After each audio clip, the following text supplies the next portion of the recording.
ဘာကြောင့်လူငယ်အခန်းကဏ္ဍအရေးကြီးလဲဆိုကြဒီလူငယ်တွေကပဲခေါင်းဆောင်တက်လုံမှာဖြစ်တယ်ပြောရမယ်ဆိုအတူတူပြလူငယ်တွေရဲ့တောင့်တမှုလူကြီးတွေရဲ့ကြောင်ကြမှု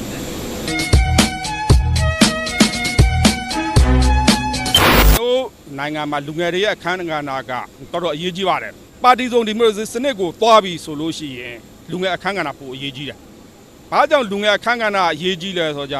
ြဒီလူငယ်တွေကပဲခေါင်းဆောင်တက်လုံမှာဖြစ်တယ်ဒီလူငယ်တွေကပဲအဖွဲ့အစည်းအသီးသီးမှာပါမှာဖြစ်တယ်ဒီလူငယ်ကပဲဆောင်ရွက်မှာဖြစ်ပါတယ်ဒီနေရာမှာကျွန်တော်ပြောချင်တာပေါ့ဗျာလူငယ်ရဲ့လူကြီးတွေရဲ့ကွာခြားချက်ပေါ့လူငယ်တွေကတော့သူ့ရဲ့လူအင်ဆန္ဒပေါ့လူကြီးတွေကတော့ကြောင်ကြမှုပေါ့နော်ပြောရမယ်ဆိုရင်အတူတူပြလူငယ်တွေရဲ့တောင့်တမှု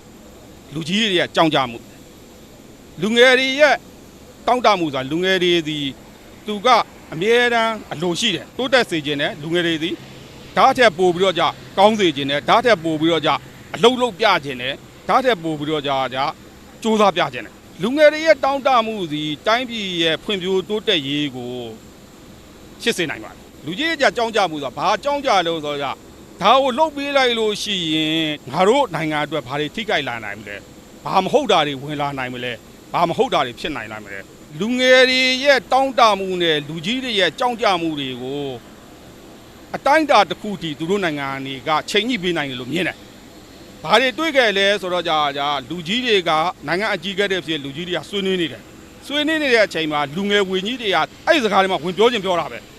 လူကြီးပြောနေတဲ့စကားတွေမှာဝင်ပြောရင်ပြောတာပဲမှန်ရင်အဲ့လူကြီးကလက်ခံလိုက်တယ်ကျွန်တော်တို့ကလက်ခံလိုက်တယ်စက်ပြောလောက်ပါပြောလိုက်တယ်အဲ့တော့လူငယ်တွေကဘာလဲဆိုတော့ခုနပြောတဲ့တောင့်တမှုတွေဖွံ့ဖြိုးတိုးတက်ခြင်းတွေလူကြီးတွေရဲ့ကြောင်ကြမှုတွေဒီနှစ်ခုကိုချိန်ကြည့်ပါတောင့်တမှုတွေမရရင်ဘာဖြစ်လာမလဲတောင့်တမှုတွေမရရင်ဒေါသဖြစ်တာပေါ့ဗျကြောင်ကြမှုတွေမရရင်ဘာဖြစ်တော့ကြောင်ကြမှုတွေမရရင်မောဟဖြစ်တာပေါ့ဒီကြားထဲမှာချိန်ကြည့်ပေးနိုင်ရင်တော့ဒီဟာစီထပ်ပြီးတော့တိုးတက်လာမယ်လို့မြင်ပါတယ်ကျွန်တော်မြန်မာနိုင်ငံကလူငယ်တွေနဲ့ပတ်သက်ပြီးတော့ဒါ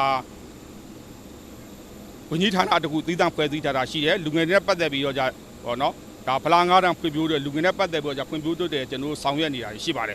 ဒါတွေလည်းဆက်လက်ပြီးဆောင်ရွက်မှာဖြစ်ပါတယ်ဒါဒီနိုင်ငံဖွံ့ဖြိုးတိုးတက်ရေးအတွက်အရေးကြီးတဲ့လုပ်ငန်းစဉ်လို့ပဲမြင်ပါတယ်လူငယ်တွေနဲ့ပတ်သက်ပြီးပို့ပြီးတိုးတက်တဲ့အသည့်အမြင်တွေပို့ပြီးဆောင်ရွက်ချက်တွေဆောင်ရွက်မှာဖြစ်တယ်ဒါဒီလူကြီးတွေရဲ့တာဝန်လည်းဖြစ်တယ်လူငယ်တွေရဲ့တာဝန်လည်းဖြစ်ပါတယ်ခုနပြောလို့တောင့်တမှုနဲ့ကြောင်ကြမှုကိုဟန်ချက်ညီအောင်ထိန်းနိုင်တယ်ဆိုရင်ဒါဒီပုံမတိုးတက်လာမယ်လို့ကျွန်တော်မြင်လူငယ်တွေအတွက်ကျွန်တော်ပြောချင်တာကတော့နိုင်ငံဖွံ့ဖြိုးတိုးတက်ရေးကိုယ်နိုင်ငံဓာတ်ထက်ငြိမ်းချမ်းရေးကိုယ်နိုင်ငံဓာတ်ထက်ပါရာရေးအတွက်ဟောနော်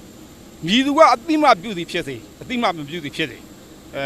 မိမိတာဝန်ပဲအဲ့လိုခံယူပြီးလှုပ်သွားပေးကြပါလို့ကျွန်တော်ပြောချင်ပါတယ်တို့နိုင်ငံဘက်ကမီဒီယာနဲ့ကျွန်တော်နိုင်ငံဘက်ကမီဒီယာတွေသူတို့မှလည်းသူတို့မကောင်းရေးတဲ့မီဒီယာတွေတော့ရှိကောင်းရှိမှာပေါ့ဒါပေမဲ့ကျွန်တော်မြင်တာကဘာလို့ဆိုသူတို့နိုင်ငံဘက်မှာပေါ့နော်ခေါ်ထားတဲ့မီဒီယာတွေရဲ့လှုပ်ရှားပုံကတော်တော်လေးကိုသူတို့နိုင်ငံသူတို့ဂုဏ်ယူတယ်သူတို့နိုင်ငံသူတို့ချစ်တယ်သူတို့လူမျိုးကိုသူတို့ချစ်တယ်သူတို့လူမျိုးကိုသူတို့ဂုဏ်ယူတယ်သူတို့လောက်ရတွေမှာဂုဏ်ယူတာကိုကျွန်တော်တော်တော်မြင်ခဲ့ရတယ်ကျွန်တော်တို့သွားလာတဲ့အထက်မှာတချို့သောသတင်းထုတ်လွှင့်ချက်တွေမှာသူတို့မီဒီယာရဲ့လှုပ်ရှားမှုတွေကိုခင်ဗျားတို့မြင်ရမှာပဲဒါမျိုးလှုပ်ဆောင်နိုင်ဖို့အတွက်ဒီလိုမျိုးဖြစ်နိုင်ဖို့အတွက်ကျွန်တော်တို့ကလည်းကြိုးစားမှာဖြစ်တယ်မီဒီယာလည်းကြိုးစားမှာဖြစ်တယ်ဒီအစိုးရဘိုင်းကလည်းလှုပ်ပေးရမှာဖြစ်တယ်မီဒီယာဘိုင်းကလည်းလှုပ်ပေးရမှာဖြစ်တယ်သူတို့နိုင်ငံမှာလည်းဆိုရင်ကျွန်တော်တို့တွေ့တာကမှဒီအလေးပေးဆက်ဆံတာတွေပြီးရင်နေရာပေးတာတွေပြီးရင်ပေါ့နော်မီဒီယာနဲ့ပတ်သက်ပြီးတော့အားပေးအားမြောက်ပြုတာတွေတွေ့ရလို့သူတို့ကိုယ်တိုင်ကလည်းတော်တော်ကိုအရေးချင်းပြေးပါပါတယ်တော်တော်ကိုအရေးချင်းပြေးပါတယ်ဆိုတာကျွန်တော်တို့ဒါမီဒီယာတွေအများစုနဲ့မျိုးတစ်မျိုးရောက်တိုင်းကျွန်တော်တွေ့ရပါတယ်သူတို့မေးတဲ့မေးခွန်းတွေကပေါ့နော်မထင်မှတ်တဲ့မေးခွန်းတွေအရှိမြန်မာနိုင်ငံရဲ့မီဒီယာအခင်းကျင်းကတော့ဒါပွင့်လင်းပြောရရင်တော့အားမရဘူးလို့ပြောရမှာပေါ့ဗျာအားမရဘူးဆိုတော့လည်းနှစ်ပိုင်းပေါ့နံပါတ်1အပိုင်းက